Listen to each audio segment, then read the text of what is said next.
कल हमने आपको लेकिन सत्ता में एक बैंक बैन होने की खबर दिखाई थी। उन लोगों का दर्द भी दिखाया था जिनकी जमा पूंजी बैंक बैन से फंस गई है।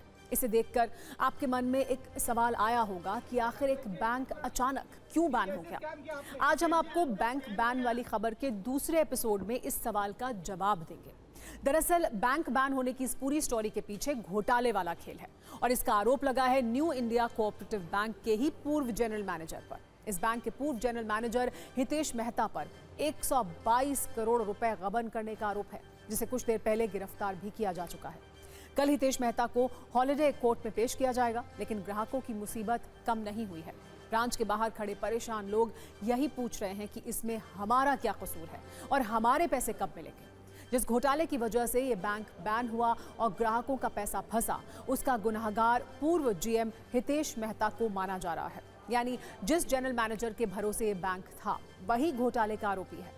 हितेश मेहता के पास बैंक के अकाउंट डिपार्टमेंट की भी जिम्मेदारी थी। इस लिहाज से बैंक का पूरा कैश एक तरह से हितेश मेहता ही संभालता था। हितेश के पास जो काम था वो बहुत जिम्मेदारी और ईमानदारी से किया जाने वाला था, लेकिन आरोप है कि उसने अपने पद का गलत इस्तेमाल किया और 122 करोड़ रुपए का गबन कर लिया। जो आरोप न्यू इंडिया कोऑपरेटिव बैंक के इस पूर्व मैनेजर पर लगे हैं वो बहुत गंभीर हैं। अब हितेश मेहता के खिलाफ केस दर्ज कर लिया गया है। शिकायत के मुताबिक 122 करोड़ के गबन का ये खेल 2020 से 2025 के बीच हुआ है। आरोपों के मुताबिक ये पैसा बैंक की प्रभा देवी और गोरेगांव ब्रांच से निकाला गया। शुरुआती आरोपों में प्रभा देवी ब्रांच से 112 करोड़ और गोरेगांव ब्रांच से 10 करोड़ रुपए के गबन की बात कही गई है। आरोप यह है कि जो पैसा निकाला गया वो बैंक के रिजर्व फंड का पैसा था। वैसे इस मामले में घोटाले की टाइमिंग भी गौर करने वाली है। अभी तक की जानकारी के मुताबिक घोटाले का ये खेल 2020 यानी कोविड काल में शुरू हुआ था। इस घोटाले को लेकर जैसे ही शिकायत हुई, मुंबई पुलिस की आर्थिक अपराध शाखा ने जांच शुरू कर दी। हितेश मेहता को समन भेजा गया। जब वो समन का जवाब देने पहुंचा तो पूछताछ के लिए हिरासत में ले लिया गया। मुंबई के दहिसर इलाके में उसके घर पर आर्थिक अपराध शाखा की टीम ने छापेमारी की। यानी जांच वाला एक्शन बहुत तेजी से हुआ है और होना भी चाहिए, क्योंकि इसी घोटाले को न्यू इंडिया कोऑपरेटिव बैंक की हालत बिगाड़ने की वजह माना जा रहा है। जानकारी के मुताबिक ये बैंक पिछले कुछ सालों से लगातार घाटे में था। वित्त वर्ष 2023-24 में 23 करोड़ का घाटा हुआ, तो 22-23 में करीब 31 करोड़ रुपए का घाटा हुआ।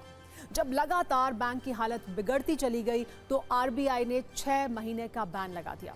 वैसे अब इस पर सियासी बयानबाजी भी खूब हो रही है। नेताओं ने इसे आरबीआई और बैंक प्रबंधन की सांठगांठ तक बता दिया है।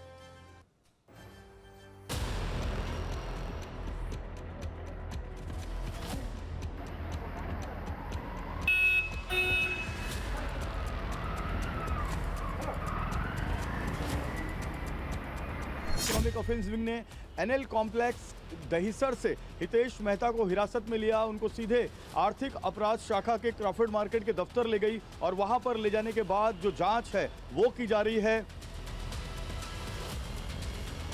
न्यू इंडिया कोऑपरेटिव बैंक के मुंबई के रजिस्टर्ड और एडमिनिस्ट्रेटिव ऑफिस में, और यहाँ पर आप देख सकते हैं ये new India cooperative bank multi state scheduled bank का रजिस्टर्ड और एडमिनिस्ट्रेटिव ऑफिस। अधिकारी कोई अंदर है सर? अंदर कोई अधिकारी है क्या? तो अभी फिलहाल जो है ये सिर्फ इतना ही बोल पा रहे हैं कि अंदर जो है अधिकारी हैं। आरबीआई की टीम अंदर गई है।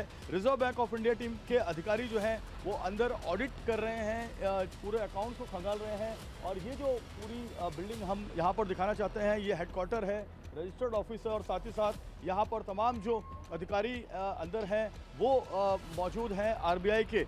अभी कोई इस मामले में बात करने के लिए तैयार नहीं है।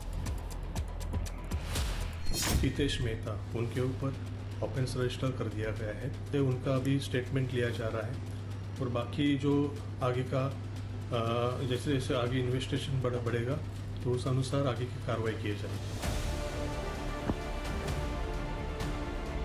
गाढ़ी कमाई का पैसा है, ये पूरी तरह से गवर्नर और अपना आरबीआई और पूरी तरह से बैंक का मिली भगत है, उनके मिली हुई अपराधीकरण का एक काम नहीं, ठीक ढंग से काम नहीं किया, इसलिए सब हो रहा है। ये इसके लिए आज जो मैनेजमेंट में है वो जिम्मेदार हैं। और मैं बोलूँगा ये बैंक मजदूरों की बैंक है, जिस ढंग से आपने वहाँ सारे व्यवहार किए वो गलत हैं, इसलिए आज ये तोहमत आ गई है।